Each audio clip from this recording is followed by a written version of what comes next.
Shalom. First and foremost, I want to give all praises, honor, and glory to Yahweh, Bahasham, Yahushai, Bahasham, Brakah Kodash. Double honors to the elders and the apostles of Great Millstone, and peace and blessings to the elect. And today we're going to go into the book of Ecclesiasticus, the 42nd chapter. Of these things be thou not ashamed, and accept no person to sin thereby. So here, he's about to list a few things to, as it says, not to be ashamed of, and as it says, don't let anybody cause you to sin by these matters.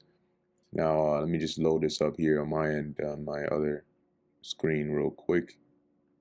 Just bear with me. Okay. So it says here, of the law of the Most High and his covenant, and of judgment to justify the ungodly. So he's going to list a few things here, right? It's concerning the law of the Lord, right, and his covenant. Do not let anybody, don't accept, like, don't be a respecter of persons. Don't accept anybody, against this, right? That'll be going against these things that he's listing, or at the expense, right, of the law of the Most High. And be not ashamed to stand up, for the law of the Most High against, whatever it is anybody would say. And his covenant, and of judgment to justify the ungodly. Judgment is like in matters of judging a situation. Do not accept anybody's person to cause you to sin in perverting judgment, right, and justifying the ungodly. Of reckoning with thy partners and travelers, or of the gift of the heritage of friends. Okay, and in the GNTD, verse 3 says, sharing expenses with a business partner or a traveling companion, sharing an inheritance.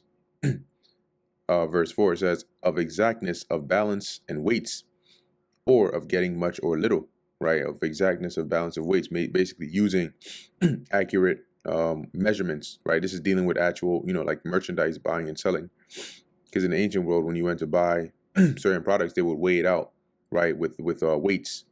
So, and that's why it mentions here in the book of Proverbs 11, right, that a false balance is abomination to the Lord, but a just weight is his delight. Because they would use a false balance to defraud, or to cheat their neighbors, and not using accurate weights to make something that you're buying seem more expensive than it actually is, or vice versa. So don't let anybody cause you to sin in these matters. Verse 5, and of merchants indifferent selling, of much correction of children. Right, so let's read that verse 5 in GNTD. It says, making a profit, whether great or small, bargaining with a merchant. Right, don't sin thereby, or be ashamed of bargaining with a merchant, right, to try and bargain down a price. Of much correction of children. When you have a child, and you have to correct them regardless of how many times it takes, don't be ashamed of that, because it's going to be for both their and your benefit. And to make the side of an evil servant bleed, right? That is to beat, a disloyal or evil servant, even to the point where they bleed, if need be, so that they can get the message. Surely, sure keeping is good, where an evil wife is, and shut up where many hands are. So keep your goods, secured. If your wife is, if you can't trust her, okay, and shut up or seal up or treasure, hide, your good things, keep them safely locked up where many hands are, right? If there are too many people around, make sure you lock those things up. Deliver all things in number and weight, and put all in writing that thou givest out or receivest in, right? That's basically to take record of all things, so you can have the proof. In other words, the receipts. Be not ashamed to inform the unwise and foolish, and the extreme aged, that contendeth with those that are young. Thus shalt thou be truly learned and approved of all men living. Right? So when it mentions here, don't be ashamed to inform, right, to correct the unwise and foolish in their folly, and the extreme aged in contending with those that are young, right? Because it's unbecoming of them to stoop down to that level. And when you do it in wisdom. right? And that shows, as it says, thus shalt thou be truly learned and approved of men, of all men living. Reading this in the GNTD, it says, don't hesitate to correct someone who is acting foolishly, or an old man who goes around who goes around with prostitutes. Later on in one of the chapters, right, he mentions an old adulterer that doteth, right? It says here, all of this is worthwhile advice, and if you follow it, everyone will approve of your behavior. Verse 9, the father waketh for the daughter when no man knoweth, and the care for her taketh away sleep, right? Meaning like the concern, right? The thoughts that a father has concerning his daughter, and making sure that she's all right at all different stages of her life. Sometimes it causes him to lose sleep, thinking about it. When she is young, lest she pass away the flower of her age. And what that means by pass away the flower of her age, meaning like to lose like marriage opportunities, or the first step is like getting her married in the first place. But when she's married, right, and being married, lest she should be hated, right? He thinks about that, is this the right person, right? If she gets into this marriage, is she going to be mistreated by her husband in her virginity, right? Lest she should be defiled and gotten with child in her father's house, right? So he considers that too, in making sure that she is preserving her virginity, lest she, goes and commits adultery, right? Or well, in this case, it wouldn't be adultery if she's not married yet, but she becomes plays the whore in her father's house, you might say. Okay, so he considers that, and having an husband, lest she should misbehave herself, and that is the adultery, right, or being disloyal or dishonorable to her husband. And when she is married, lest she should be barren. So these are all concerns that drive sleep away from a father that thinks about it, about the well-being of his daughter. Keep a sure watch over a shameless daughter, lest she make thee a laughing stock to thine enemies. See, keep a sure watch, meaning like watch over her, intensely, right? Don't give her, that wiggle room to be able to even entertain any perverse or unseemly thoughts that will bring shame to you, and you become like a laughing stock to your enemies, right? They can use that as a means to malign you, right? To speak evil of you, being that you weren't able to raise up your own daughter properly, and a byword in the city, and a reproach among the people, and make thee ashamed before the multitude. Behold not everybody's beauty, and sit not in the midst of women. See, don't beholding here doesn't mean like look, right? Obviously, you're walking around, somebody's beautiful, you see it, but don't be captivated, right, in awe by every beautiful woman, and sit not in the midst of women. Don't constantly have your company be surrounded with women. Why? For from garments cometh a moth, and from women wickedness. See, so if you're constantly meddling, in the midst of them, wickedness is going to stick close by, and it won't be long before some issue arises, and here you are caught up in something. Better is the churlishness of a man than a courteous woman, right? The wickedness or the misbehavior of a man, right, is better than that of a courteous woman. A woman, I say, which bringeth shame and reproach. See, because outwardly she may appear that way, courteous, but her mind, can be, as Solomon said, as snares and nets, and evil-minded. That's why Solomon said, of a woman he found none. Of 1,000 women he found none. But of 1,000 men he found one. GNTD, a man's wickedness is better than a woman's goodness. Women bring shame and disgrace. Now, this isn't like a universal statement, right?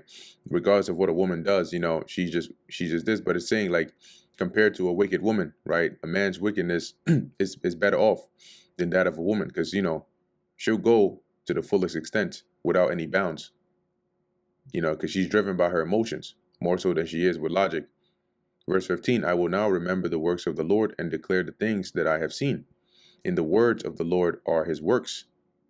The sun that giveth light looketh upon all things, and the work thereof is full of the glory of the Lord. Right? When you look at the sun, even just comprehending how it moves, how it operates, how the Lord set it up, it's a glory of the Lord, right? It gives heat, it gives light, and many other things that we probably don't even fully understand.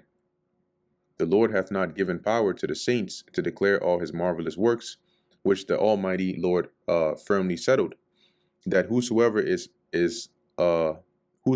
might be established for his glory. Let's read that in the GNTD. It says, not even to his holy angels has the Lord given power to describe all his mighty deeds, even though he has given them power to stand unharmed in his glorious presence. So there are certain things that they will be revealed to us, all right, but not even the angels have the leeway or even the insight into to be able to expound on. That's why it says all the things that we've seen of the Lord are really just but a tiny fraction of his power. Verse 18, he seeketh out the deep in the heart, and considereth their crafty devices. For the Lord knoweth all that may be known, and he beholdeth the signs of the world. You see that? So he seeketh out the deep, right, and the heart, which is the mind, and considereth their crafty devices, right, their crafty plans, the thoughts, the intents.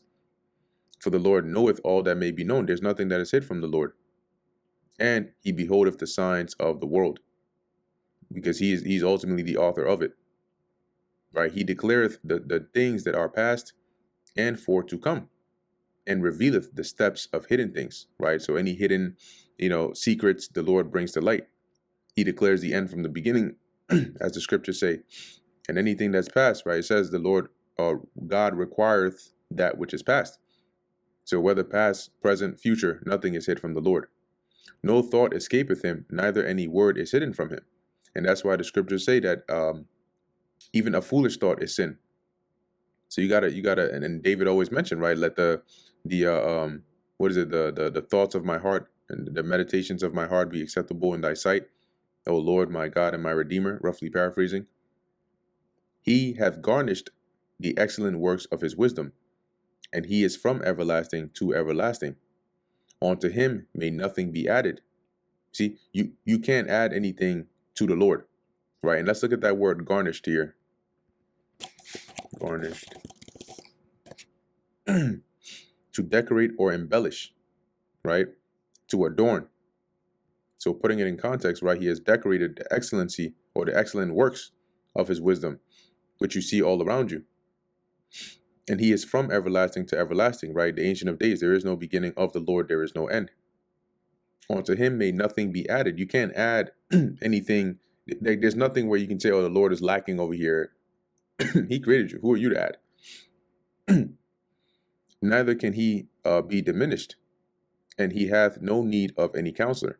And this is why people err when they try to put the Lord, they try to box him into their tiny brains, right? As far as their mind can imagine, they think, well, that's the limits. Because it's the limits of their mind, they try to put the Lord in that. No, he cannot be diminished, and he hath no need of a counselor. Nobody, who has counseled the Lord? Who has counseled the Most High?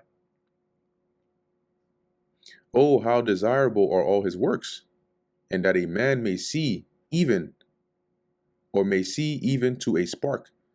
Just imagine that, and that you think, right? Like, how is the kingdom going to be? Because all the things we see now, all the vast things we see now, you can take one subject, even water, and try to understand how water works, going down to the molecular level and all that. You could spend your whole life trying to understand the properties of water and still come short. And water is just one element of the Lord's creation that we see now. And all of the Lord's creations that we see now is just a spark of his works. So it's only fitting that the Lord is going to give us eternal life, because we're going to need eternity. And that still won't be in enough time to search out his mysteries and his works. All these things live and remain forever for all uses. And they are all obedient, right? The things the Lord has created, each has its own use, and they're all obedient to him. All things are double one against another, and he hath made nothing imperfect, right? Everything has its complement, right? You have life, you have death, you have tall, short, you have everything has its, its complement. Okay, you're hungry, you're full. One thing establisheth the good or another, and who shall be filled with beholding his glory? Let's read that in the GNTD, verse 25. Everything completes the goodness of something else. Could anyone ever see enough of his splendor? And that's why sometimes you don't even realize it, but when you take away something, then you see how, oh, this is what it was there for. Because sometimes the things that it's doing are unseen, but you feel the effects of it, but you don't see it happening until you stop feeling the effects of it. Then you realize, oh, this is why this is important. And that brings us to the end of the book of Ecclesiasticus, the 42nd chapter. Lord willing, that was edifying to the elect. In closing, I want to give all praises, honor, and glory to Yahweh, Bahasham Yahushai, Bahasham, Raka Kodash. And until next time, Shalom.